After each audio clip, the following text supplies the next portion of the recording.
Alright guys, this is a video for people who sculpt with oil-based clay like I do, and if you make molds with plaster or fiberglass or anything like that, you usually get a bunch of stuff stuck in your clay. So I'm making a video to show you guys how to get it out of there and filter it so where it gets all that stuff out of there and you can just have your pure clay left. So here we go. So this is the oven that I have. It's really old. Basically what's in here is the clay that has a bunch of plaster junk in it and all that good stuff. I'll show you guys here.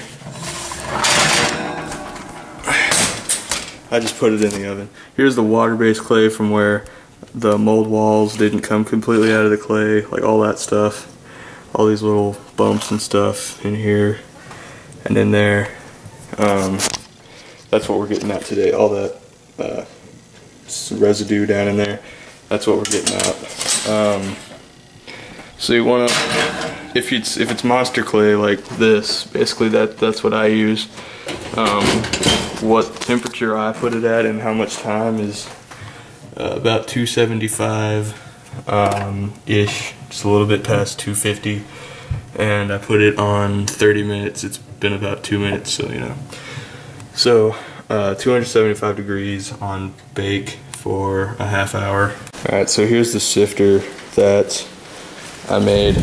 This is an idea from the guy at Monster Makers. He's the guy who actually invented the monster clay, which is what this is on top of here. I've already done a batch of sifting, and basically what you do is take a screen door from like a screen door, just this metal mesh type stuff, and you put it on a frame. I already had this frame like up in my garage, and so it was already put together like this. I don't even know what it's from, but anyway.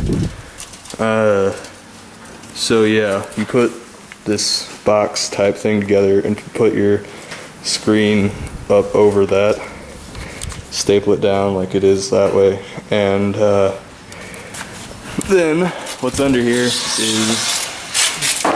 just a pie pan, a long pie pan with some foil under it just to make sure that all the clay doesn't drip all over the garage floor. And you just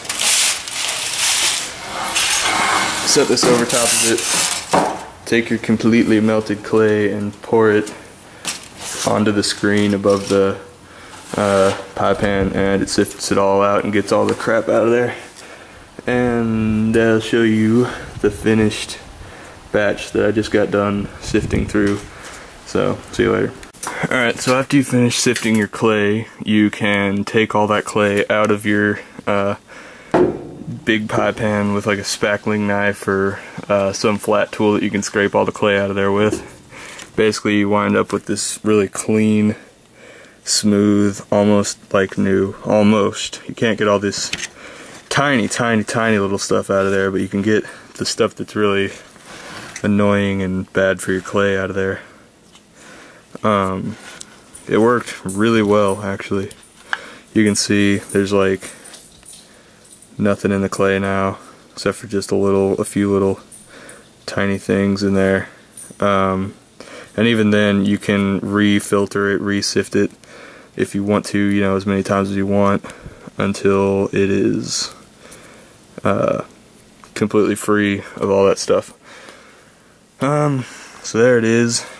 You can see obviously that it is much cleaner than what's in the oven right now, and it worked really well. So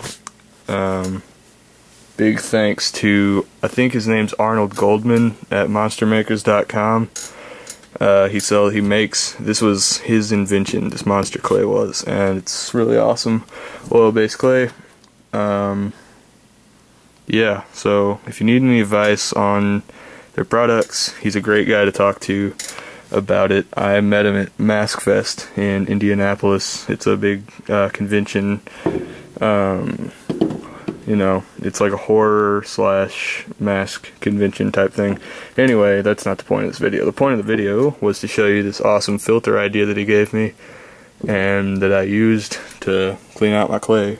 It's like immaculate now. So that's awesome. So thank you guys for watching. Hope this helped, and you guys can go ahead and try this on your own if you've got a bunch of junk in your clay. So see you guys later.